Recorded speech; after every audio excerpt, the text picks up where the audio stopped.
माटी कहे कुम्हार से तू क्यों मोहे रौदे, एक दिन ऐसा आएगा मैं रो दूंगा तोहे। दोस्तों, ये पंक्तियाँ आज हम जिसकी समाधि स्थल पे मौजूद हैं वो उन्हीं की पंक्तियाँ हैं, भक्ति शाखा के कबीरदास जी। शायद आप नाम सुने होंगे।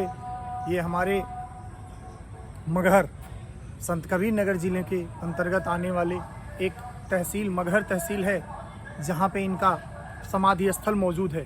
दोस्तों, कबीरदास जी का जन्म कई जगहों पे कई लोगों के अनुसार, अनेक वेत्ताओं के अनुसार, अनेक इतिहासकारों के अनुसार अलग अलग चीज़ों में दर्शाया गया है। लेकिन दोस्तों, कबीर सागर के अनुसार 1398 में कबीरदास जी का जन्म वाराणसी ज़िले में हुआ था।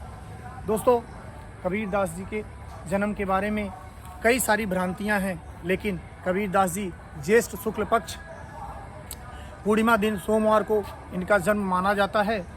लेकिन इनकी जो पूरी ज़िंदगी है, यूँ कहे तो इनकी समाधि स्थली अंतिम समय पे कबीरदास जी बनारस से मगहर आए। दोस्तों, इसमें भी कई सारी रोचक तथ्य हैं, रोचक कहानियां हैं। लोगों की मान्यताएं हैं कि कबीरदास जी की मान्यताएं ऐसी थी कि जो लोग बनारस में मरते हैं या बनारस में उनका अंतिम संस्कार होता है, उन्हीं को मोक्ष की प्राप्ति होती है। इस वजह से कबीरदास जी मगहर को चुना, बनारस को छोड़ के इन भ्रांतियों को दूर करने के लिए मगहर जैसे स्थान को चुना।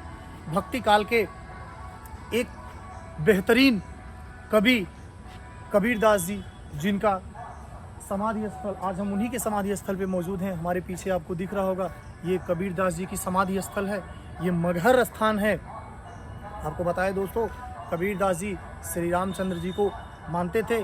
हालांकि कई लोगों के कहने के अनुसार कबीरदास जी किसी भी पंथ, किसी भी संप्रदाय को नहीं मानते थे। लेकिन दोस्तों,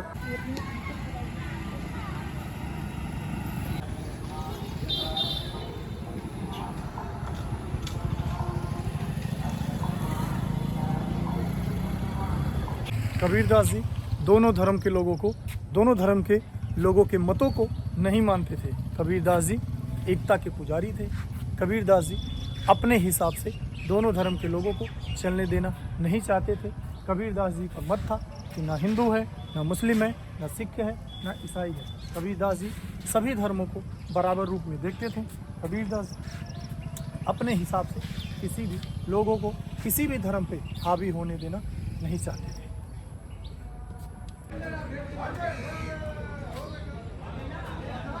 ये संत कबीर अकादमी एवं शोध संस्थान जो कबीर स्थली के जस्ट बगल में है, आप लोग आएंगे तो आप लोगों को देखने में काफ़ी अच्छा लगेगा।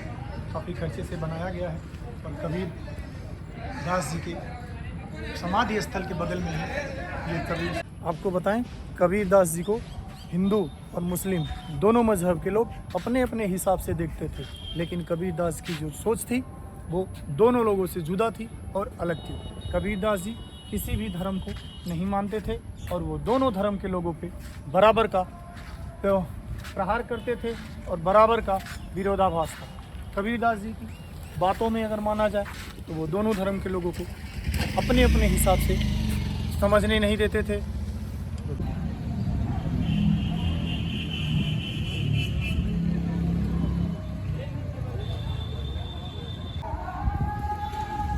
ये कबीर स्थली के आसपास के क्षेत्र हैं, जहाँ पे लोग अपने खाने पीने की चीज़ों को आके बाहर खाते हैं। और यहाँ पे सबसे मशहूर चीज़ कोई है तो वह है पूर्वांचल की फुल्की। यहाँ पे लोग फुल्की को भी आके खाते हैं। आपको बताएं, कबीर स्थली के तुरंत सटे हुए आपको एक नदी दिखाई देगी, जिस नदी का नाम आमी नदी है। आमी नदी के बारे में शायद पूर्वांचल के लोग जानते होंगे, लेकिन हम आपको कैमरे की नज़र से आमी नदी को ही दिखाते हैं। तो आप लोग देखिए, यही है पूर्वांचल की सबसे विवादित और सबसे प्रदूषित नदी आमी नदी। और आपको कबीर स्थली की फ्रंट गेट से दिखाएंगे आपको आमी नदी के बारे में।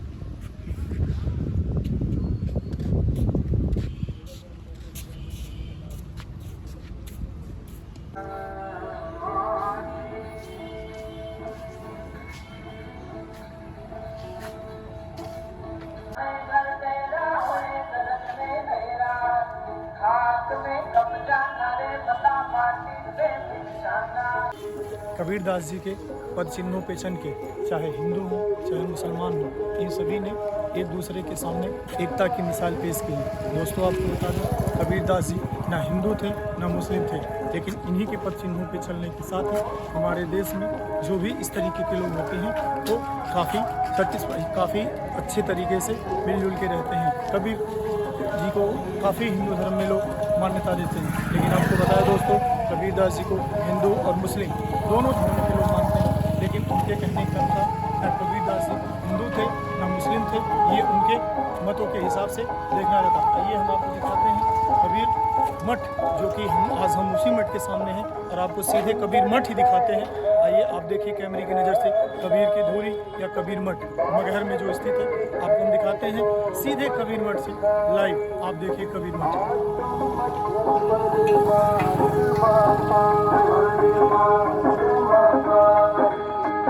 आपके में